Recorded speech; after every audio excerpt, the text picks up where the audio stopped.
A few months back, I posted a video essay on the movie Kadalum Kadandu Pogum and asked for suggestions on what movie should I analyze next. The very first suggestion I received was for the Tamil movie Rhythm. This is one of my all-time favorite movies. Thank you Srinivasa Kannan for this suggestion.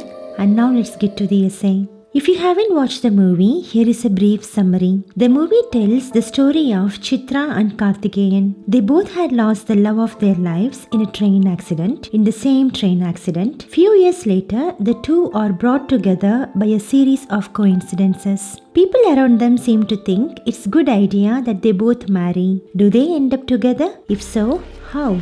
This forms the story of Rhythm. In this video, we will explore the movie theme, strong character arcs, as well as the flaws. Going by Karthik's scrap story, fellow Tamilians always bring each other down. I am a Tamilian. Let's start with the flaws first. But a note before that, in Tamil cinema, there is often an emphasis on portraying the sanctity of marriage and upholding traditional cultural values. This can sometimes lead to heroines being chastised for not conforming to societal expectations. This is why, when Karthik decides to remarry, he does not need a reason to do so. But Chitra must be cornered to even consider the idea of second marriage. She requires several reasons, including the son's desire to have a father figure, the harassment from a perverted neighbor, and the advice of a priest to remarry. Similarly, while Karthik and Aruna's love life is romanticized, there was a pressure to show that Chitra and Shrikant's marriage was not consummated. Shrikant had to inform his parents of the wedding, not the day before or the day after, but right after the wedding, which made him to leave the newly wedded bride before dusk. This is important to the plot because it allows the movie to portray Chitra as still a virgin despite being married. I get it. This movie was made 20 years ago, so the portrayal of certain cultural norms and values may not align with current societal views. While it's important to acknowledge these issues, we are not trying to operate old wounds with new knives. So for the purpose of this case study, we will focus on the character arcs in the movie and its theme. As we are seeing the negatives first, let's explore one of the main characters' arc, Shrikant's mom and Chitra's mother-in-law Lakshmi.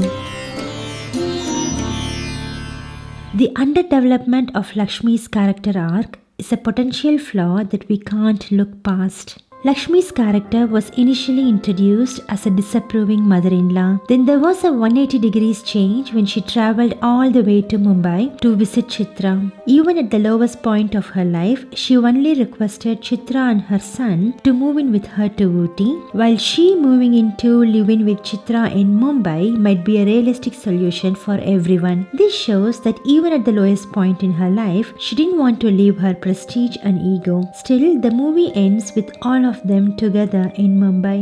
Instead of a well-rounded climax, Tamil cinema often prioritizes the union of the hero and heroine. 20 years ago, when I watched the movie for the first time as a young girl, my focus was on the romantic storyline between Karthik and Chitra. As long as the two are united at the end of the movie, we audience are satisfied. The other characters can go mind their own business. But as an older woman, I wondered about this mother-in-law character a lot. She is the turning point of the movie. Her reappearance created a much-needed conflict in the otherwise smooth, monotonous storyline. So I do want to know if this character gets the well-deserved closure. It is unclear how a staunch character would adjust to living in a matchbox-sized tiny apartment with Karthik's parents, especially while owning an estate bungalow in Ooty. How do Karthik's parents feel about this new addition? Above all, how would Chitra feel living with two mother-in-laws instead of one?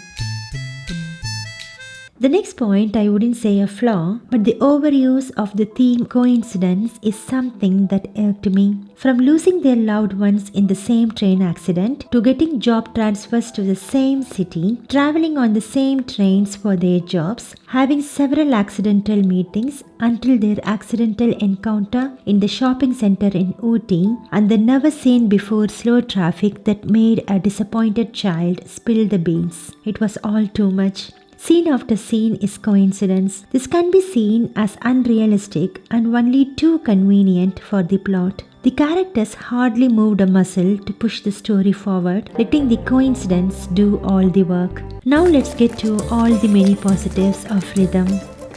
One of the positives of rhythm is its use of minimalistic characters. The movie does not include extra characters such as a heroine's loud and flaky friend that are often added to comparatively show how morally superior the heroine is, or any unnecessary characters just to fill the frame. Certainly, rhythm should be praised for breaking away from these norms. Having essential characters allows the movie to focus solely on the story they are trying to tell. The supporting cast in this movie is a prime example of how minor characters can make a major impact on the story. By adding the sweet old couple, the writers were able to create a multi-dimensional protagonist in Karthik and add depth to the story. They don't necessarily drive the plot forward. There won't be a major impact on the plot if these two characters are removed. We would see Karthik being alone, and that is sad, but it adds an extra layer of emotional weight to the story when a family together feels alone. Their presence reflects the emotions of the main character Karthik and makes the audience feel more connected to his journey. When Chitra leaves Mumbai unannounced, she not only let down Karthik but these two poor old parents as well. So instead of feeling pity for her, we feel indignant and even a bit angry. Talking about this collective worry, I realize this story can easily feel like a wet blanket soaked with sadness. But there is enough balance in the story that keeps us engaged without feeling overwhelmed. Even with the relaxed pace, we feel the momentum. This is due to the crisp and clear dialogue that surprised us in so many places in the movie. ரொம்ப நல்ல பையன்பா நீ. உனக்கு இன்னும் கொஞ்சம் நல்லது நடக்கலாம். To this day, Karthik is one of my favorite characters ever written. As I grow older, this character is easily climbing up the ladder of the list of strong characters ever developed. This character breaks away from the traditional portrayal of heroes in Tamil cinema who stalk the heroine or engage in illogical fight scenes. Karthik is portrayed as someone humble, sensible, with matured personality and a loving father figure, similar to the characters of Mohan as Chandrakumar in Maunaragam and Raghuvaran as Shekhar in Anjali. After Karthik realizes that Chitra doesn't welcome his advances, he respectfully steps back. However, he doesn't let that experience cement his opinion of Chitra. He offers his help when she is in need and seems to truly understand her. He doesn't push himself or his presence on her, but gives her enough space to grow comfortable around him.